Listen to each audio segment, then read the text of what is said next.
afternoon, ladies and gentlemen. Welcome to Dover Castle, which we're about to assault. Before we get going, I'll give you some background to Das Heer. Initially, welcome to the Das Heer Living History Society firepower demonstration.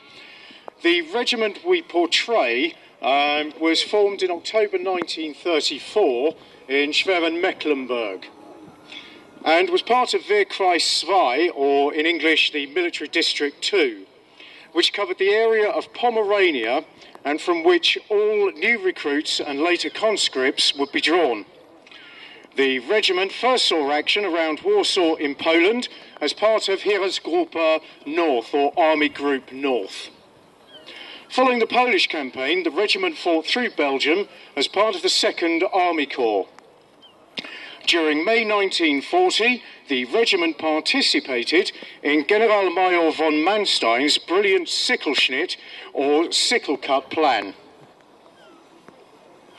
That swept around the best of the French and British forces as they moved through Belgium, cutting them off from the French main force and squeezing them against the Channel coast at Dunkirk. Infantry Regiment 27 was instrumental in preventing the desperate attempt by the French to punch through and rescue their beleaguered allies. The following 5 years would see the regiment serve with distinction through the Netherlands, Lithuania, and finally Russia. It had marched thousands of miles to the west and east of Pomerania, where its troops had basked in the French sun and frozen in the Russian winter.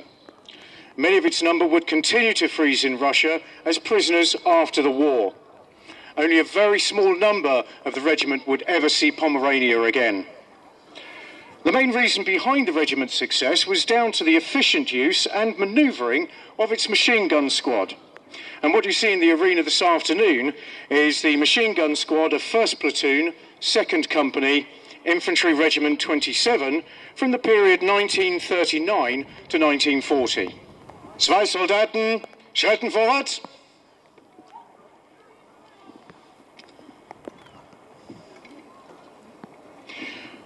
The uniforms and equipment worn by the squad are of the early war type and are distinctive of the classic-looking World War II German soldier.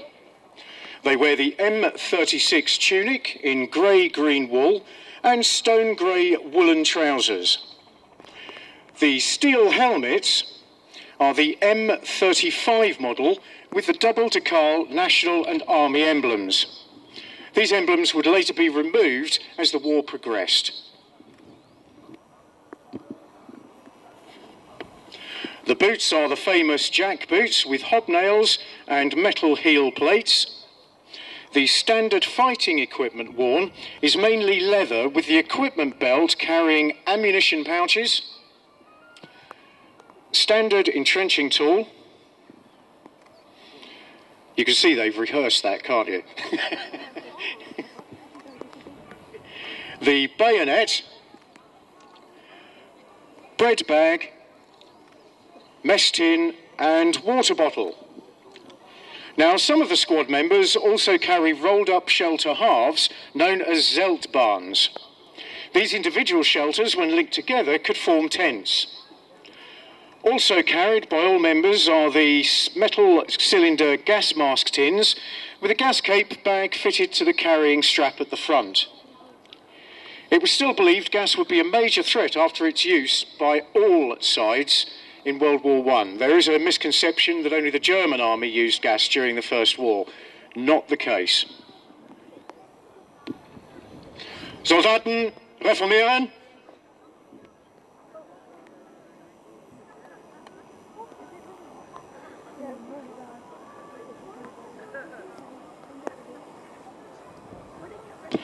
Now, the machine gun squad itself is made up of the squad leader, machine gunner, and the number 2 gunner. And I shall now call the machine gun team forward. Maschinengewehrtruppen, vorwärts!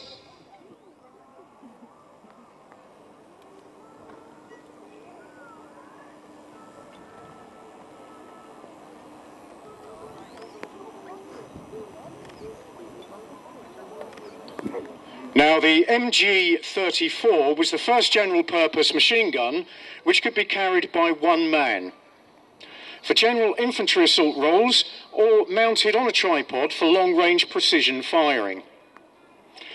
It could also be mounted in an anti-aircraft role.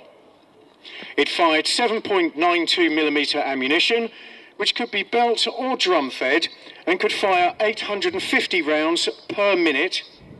Its maximum range was 2,500 yards, but it was most effective at 800 yards. This weapon cannot be fired due to UK law. The machine gunner himself carries and maintains the weapon. His primary role is to keep the gun firing, and also he readies the number 2 for the reloading of the ammunition into either the belts or the drum magazines. All of the tools required for the maintenance of the weapon is carried by the gunner himself. The number 2 carries and reloads all of the belts and drum magazines required for the sustained fire of the weapon. He would also be carrying spare barrels as well as the heavy tripod should the gun be used in a sustained fire role. Maschinengewehrtruppen, reformieren. Now, the squad will individually demonstrate the weapons they use. The only weapon, just to reiterate, that will not be fired is the MG-34. And as I said, this is due to UK laws concerning the firing of an automatic weapon of this type. Please note that the weapons are loud, and we recommend covering children's ears, and would also ask them to slightly open their mouths so as to protect their hearing from concussion. All the weapons are safety checked prior to and after use, and all fire Home Office approved blank ammunition. I shall now call the squad leader forward to supervise the firing of each weapon. Oberschutzwärter, nehmen Sie Befehl. Now, the pistol you see before you is the issue pistol of the time and is the Walther P38. In 1938, the Wehrmacht began to adopt it as a replacement to the Luger. The Walther has an effective range of 50 yards and has an 8-round magazine of 8mm rounds. It was usually carried by the squad leader, but as the war progressed, it also became a secondary personal weapon for the riflemen and the machine gunners. The order has now been given to load the pistol. Order to load, cock, and fire.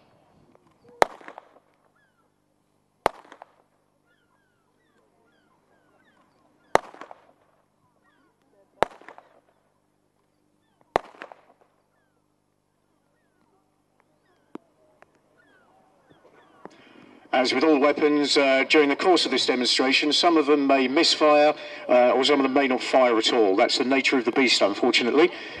Alles klar. That was the order saying that the weapon is now clear. Now, the standard German Carabiner 98K became the final issued improvement on the 1898 Mauser and was issued to the Wehrmacht in 1935.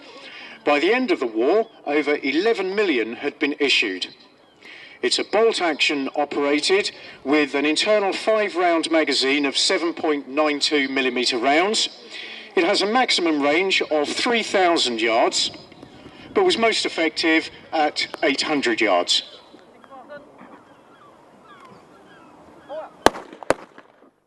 You notice the difference in sound. A small thud as far as the pistol is concerned, but some...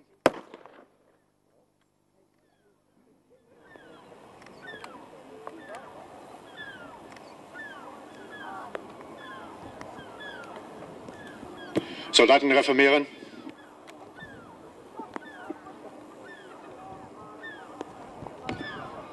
We now go up a level to the automatic weapons, and the weapon that will be demonstrated now is the MP28. this was one of the last weapons to be made with a wooden stock. It was primarily issued to rear line troops and police units. It fires the 9mm parabellum round via a 30-round box magazine.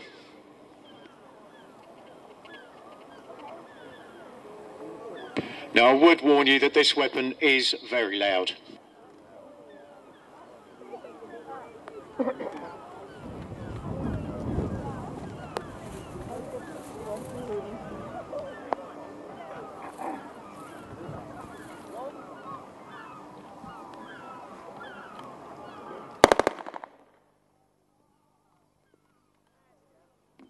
Remember what I was saying about temperamental. In situations like this, all of the troops are trained anyway to deal with any stoppages, and to clear any stoppages, and also to make the weapons safe as well. So anyone who joins the unit goes through quite an extensive safety training session.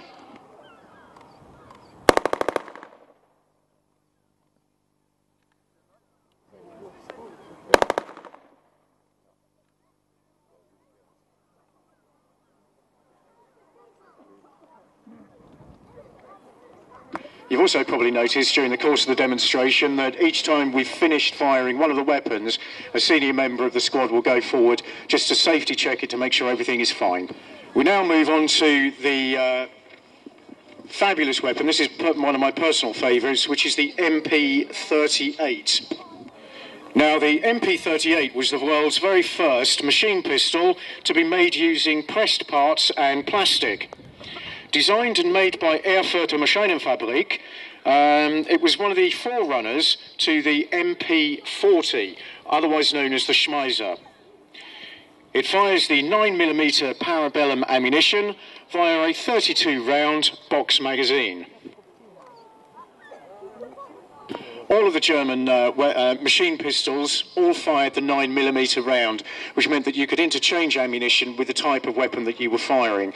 Indeed, this was something that the British took on as well. For the Sten, once that had been manufactured, also fired the 9mm round, which meant if they were in any of the enemy locations or captured weapons, they could basically steal our ammunition to fire their own guns, which is a bit rum, really. In fact, it's really boring, but there we go. Again, being ordered to place the magazine into the weapon and ready for firing.